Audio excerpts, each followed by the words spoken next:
বিরতির পর স্বাগত। আবারও যান দুর্ঘটনায় প্রাণ গেল এক ব্যক্তির এবং এই পুরো ঘটনায় প্রতিবাদে জাতীয় সড়ক অবরোধ করেন এলাকাবাসীরা।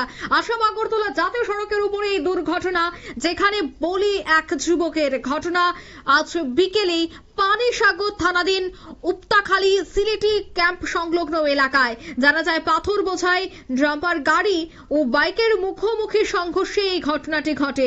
নিহত যুবকের নাম নির্মল দাস, বয়স 26 বছর, পিতা নৃপেন্দ্র দাস। তার বাড়ি উপতাখালী গ্রাম পঞ্চায়েতের 2 নম্বর ওয়ার্ড এলাকায়।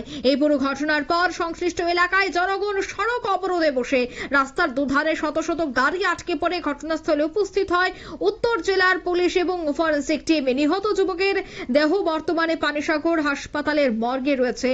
ময়নাতদন্তের শেষে তার মৃতদেহ পরিবারের হাতে তুলে দেওয়া হবে। তার এই অকাল মৃত্যুতে এলাকা জুড়ে শোকের ছায়া নেমে এসেছে। তবে কি বলছেন এলাকাবাসীরা শোনাচ্ছি। তো ব্রেক করার সময় বোধহয় গাড়ি মারছে, মাইগাড়িয়া গাড়ি আবার তুললা ড্রাইভার মারছে। এটা কোন জায়গা হইছে ঘটনা? এটা সিলেটি ক্যাম্প,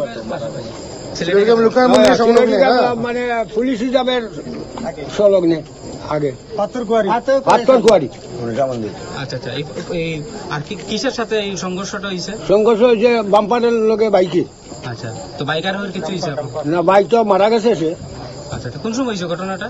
ঘটনা না ঘটনা 4টায় ঘটনা হয়েছে, আমরা জানছি 4টা। এই পাথর আপনারা শুনলেন এলাকাবাসীদের সে বক্তব্য। পানিসাগর থানাধীন উপতাখালী সিলেট ক্যাম্প সংলগ্ন এলাকায় এই ঘটনা এবং জানা যায় যে জাতীয় সড়কের সামনে এই দুর্ঘটনা, যেখানে মৃত্যু হলো এক যুবকের। এই মুহূর্তের সংবাদ এই পর্যন্তই। আমাদের পরবর্তী নিউজ এবং আপডেট দেখার জন্য অবশ্যই চোখ রাখবেন শুধুমাত্র নিউজ ভ্যানগার্ডের পর্দায়। ধন্যবাদ।